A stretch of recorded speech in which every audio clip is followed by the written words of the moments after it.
There you go. So just be careful out there. Make sure you conduct yourself as decent as possible, because if you don't, you know, they say ignorance of the law is not an excuse. Yeah. It's all of this matters. So they could walk you out of the polling units. You could be called to a corner, called to question because you may have violated something. But just be careful out there, because it promises to be really, really interesting. You know, the IG yesterday was saying, aside the military, the security, all the security and sister agencies, over 400,000 of them deployed already. Oh, and you could see them across every nook and crannies of this country.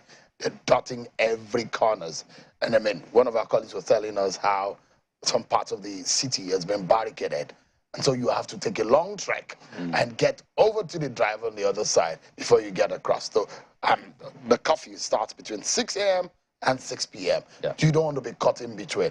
Just get into your polling unit, whatever your destination is. Well, it's late now because it's past 7 a.m. This is done already. So Absolutely. For anyone who was planning to get to a polling unit this morning for an election, I mean, some people started moving as early as 5 a.m. I mean, from where I was coming from. And there are parts of the country where some people, those that had abandoned their bicycles, had abandoned their training shoes, had to go pick them up. And this morning as I was coming, I saw some people actually jogging. Where are you going?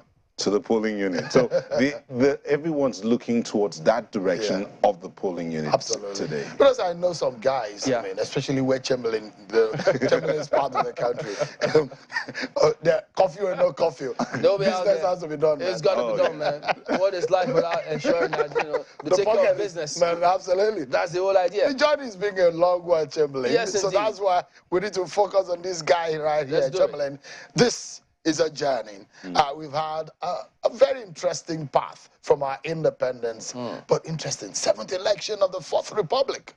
It's been a journey. I mean, these are familiar faces. You remember that time, Chamberlain, 1999, 2003, 2007, 2011, 2015, 2019, but we do not know who it's going to be. And now, because that particular one is very interesting, because if you look at a lot of this personnel here, you can see some security, military experience, but this time, none of that experience is really among those key leading ones. So that's why it's a little dicey, but very interesting one. The 7th one of the 4th Republic. 7th significance too, I tell you. A lot of significance. I mean, now tell pastors one of the churches here in town, so he understands. They like number 7. See, 7, well, it's not just about the religious side or the significance of 7. Even in philosophy, they tell you the significance of figures. The number 7 indicates perfection, and we're going into a 7th election in the 4th Republic. You say we're going to have a perfect election, a perfect president? Well, that's what everybody's hoping for. But whoever clinches it, definitely will be in 7th heaven. No, Chamberlain. Actually, because considering the race and how intense, the sigh of relief is going to be heavy. Honestly, the relief in Nigeria and around the world would be let me use the word, something you can feel, palpable. But beyond that, it's also the task ahead of whoever takes up that 7th seat in the 4th Republic. It's a task at hand. It is, absolutely. So here we are. We have one seat there, a team candidate, Jostling for it. And Chamberlain is sitting on that seat. I bet you know what it means, right? It's something I don't know. I don't know if you have the ambition though. I need to. You need to consult. That's how this. That's how you know. It's so interesting because when you ask politicians questions, and they know within themselves what they're saying, they tell you, I need to consult with my constituency. My people want this. Meanwhile, they are their own people. The next thing, probably Jim will come tell us that, well, my people called me and I had to answer the call of my people. They even paid for his forms. This is what my people want me to be. Well, you are our people, and this is what you have asked us to do. So, one seat, 18 candidates, 109 seats in the red chambers, 1,101 candidates jostling for those different seats, and 360 seats in the House of Representatives and 3,101 candidates just for that. And you know, for all of these seats, we all know how dramatic many of them have been. And this time out, I mean, both for the Senate and the House of Representatives, there's some very interesting key battle scenarios that, you know, we'll be keeping tabs on much later and talking about how they eventually pan out. So it will be very interesting to see how this list, because don't forget, they have a high turnover.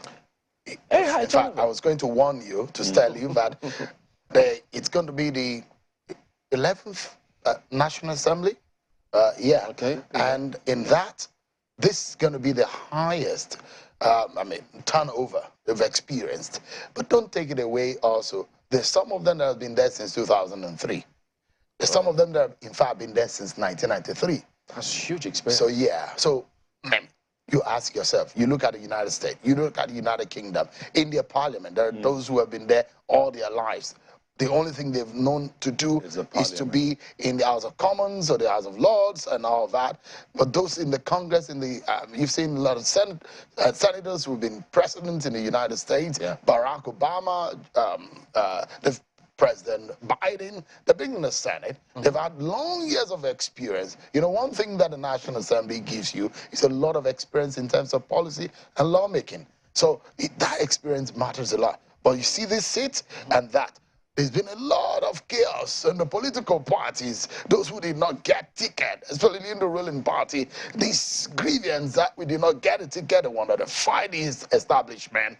You know, those rancor and those those interesting intrigues went down in the primaries of the party. And so this is going to be an interesting race. What about that talk about how they were the ones who actually made the law for which the #1 seat signed into law, and that talk about some of them not knowing, some of them becoming victims of the law because they didn't pay enough attention. They shot themselves in the foot. There you go. That's what people say. But look, it might look like some of them maybe did not think of the implication, but for the good of the country. Yeah. The electoral law, not perfect, but it's done a lot of good also because it's changed a lot of dynamics in our elections. So this law also shot some of them out of the race. And very good for the country, which too, is a good thing, because when you talk, they say the most constant thing in life is change. So if we have change that will bring about greater change coming in via this law that they have signed, even though many of them will not be returning, I mean, they could sit back and say, I did this. I was part of the team that did this for the good of the country. So as Sheun said, many of them didn't think about themselves. They were thinking about how can we move Nigeria forward, which is the essence of leadership, the essence of political leadership, so to speak, to move the nation forward. But the other part of it is when you talk about those who've been in the National Assembly since 1993, and indeed, you begin to wonder the argument in some quarters about making it a part-time parliament, a part-time legislature, so that you don't lose yourself. Because many, when they leave that space, they tend to somewhat be floundering. What do I do with my life after so many years in the legislature? And also, it looks as if, would that be something that will make a difference if we decide to make it a part-time parliament? You definitely need to have people who have institutional memories of a certain organization. I mean, you guys got here before me. I mean, you've been in channels before me. So you know a lot of things. Even if I can't find my way around the room, you know, oh, this is what happened just before you joined. I've been here for about 11 years. You've been here for close to 2 decades yourself. So, I mean, when you are in a room and you've stayed longer, you seem to know, and you have historical perspective, you know the patterns, you know just how things play. So that kind of experience is also needed. But again, you also need to have a sprinkle of freshness into the mix. And the Not Too Young to Run bill also came into play and allows younger people also to come into the fray. But by and large, we have a law. It shows more competition, more contest. And now this, especially in the House of Representatives, where you have the opportunity to have more younger people to come into the scheme of things, it puts up... And for this particular scenario, this House, there'll be a lot that they have to focus on if they need to be on the good side of Nigerians. Absolutely. Because if this lot, those who are there outgoing now or contesting, trying to come back, were instrumental to this new electoral act, people want this next set of people to also have their name in history so that they, even if it's electronic voting, they have to do something. Yeah. Although I'm a bit disappointed. For those who have been covering politics and covering the National Assembly, there's one thing that is left in our electoral process, and that's the Election Offences Commission law. Oh, I mean, they which started allowed. it. So, But the EFCC chairman the other day told us that they went to court, you know, it's still second reading. Yeah, but I mean, this, for the last two elections, I mean, National Assembly, they've been playing around how this is going to look at, you know, Justice Lemon report. You know, all of these recommendations have been put up. But you know what? EFCC chairman told us on channels that they charged some people to court. The court told them they should get a fiat from INEC. Oh dear. Yeah, they caught people who allegedly were buying votes in Australia and Ekiti. When I asked him, what about those guys? What has happened to them about the prosecution? He said they got to court. That hurdle has to be passed. They were sent back to INEC. Because INEC, when INEC even catch a thief, an electoral thief, it can't prosecute because it doesn't have the prosecutorial powers. So these are some of the issues, though. The thing is, and hopefully, as you said, Chamberlain, these new set of lawmakers, when they come in, they'll want to write their name in the sands of time. Because at the end of the day, what happens is Nigeria, there's no dearth of laws and policies in Nigeria. I mean, we've had commissions, we have committees, we've had people sit down and draw up a lot of this document. What we need is a people determined to see it work, determined to see the implementation of whatever it is that they have put down together. So this new set of lawmakers that will come in, would they be that set of people that will say, for us, this is a can-do? Time will tell. Guys, look, this is one thing. So you ask yourself, what is your... This is bringing a lot of problems. We're asking lawmakers, Speaker of the House of Representatives have been removed in time past over certificate issues. So, absolutely. So there you go, Chamberlain. 18 candidates, president candidates. Yeah. So SSCE, ND, HND, bachelor's degree. 18 of them? Yeah. SSCE? Yeah. Yeah, they went to school. Only one has got a PhD. A PhD. Then two, 6. yeah, vice presidential candidates got PhD. 3 of them got master's degree. The bachelor's degree, 8 of them. And so, look, the law said something. He gave a minimum requirement, just minimum, to get a job done. But I'm sure that seat requires much more than a minimum requirement. It's a tough seat to occupy. Absolutely. And, you know, I don't know, I think at some point that kind of narrative also came up in the assembly where Nigerians wanted, they didn't mind, many Nigerians didn't mind if they raised the bar for those who were to occupy at least the top job, number one seat, such that you could be have a little more presence. People want their president to interact, interface with them, have that presence. You could go anywhere, speak for the country. You know how it is with young people. They just want you to get with the program as much as possible. And they want to see panache. They want to see representation. Intelligence, the president, ability, capacity. Absolutely. They want everything from the president. And why not? You know,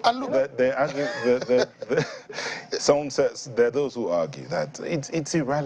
What we need is experience. We need a leader, and a leader doesn't necessarily have to go to school, have to go through the 4 walls of a school. I mean, life itself is a school. But when you look at it, when you go to apply for a job, you're asked for a minimum of an ND or a bachelor's degree, and sometimes they ask you for a minimum of a master's degree, and then you're looking towards the number 1 seat in the nation. What happens with that? Can someone please do something about that? So that was okay, this is the minimum requirement, not just as the law has it now. The SSC attempted, not even that you passed. I bet you, Nauta, you wouldn't employ a CEO of a company that has a minimum of SSE. No. Would you? You won't even employ the CEO of a company with a minimum of a bachelor's degree. Yeah. Many times. But times have changed.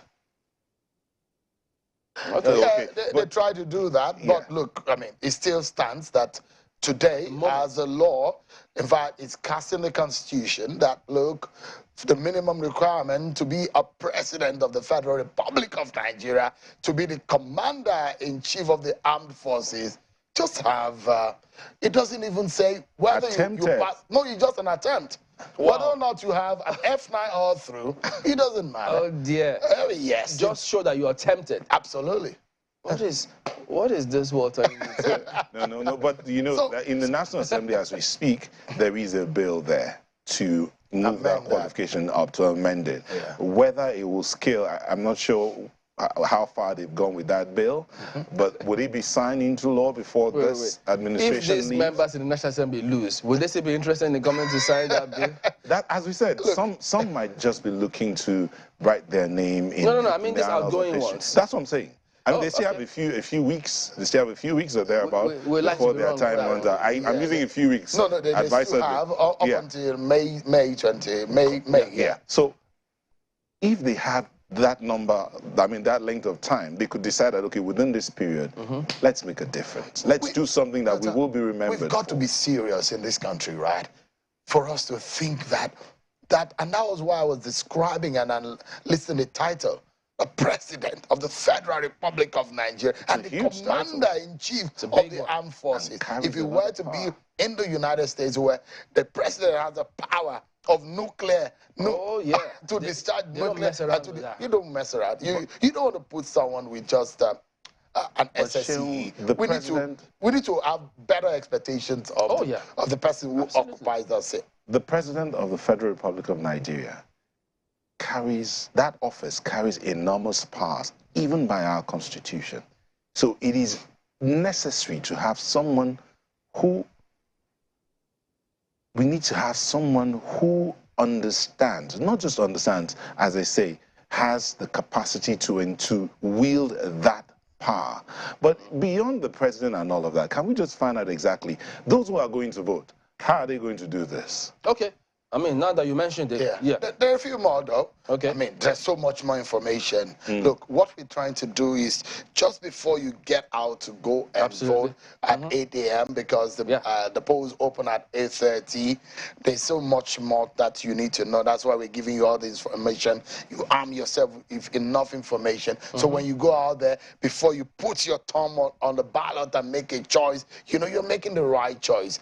But guess what? A lot of people may be wondering, how do I vote? What do I do? How do I go about it?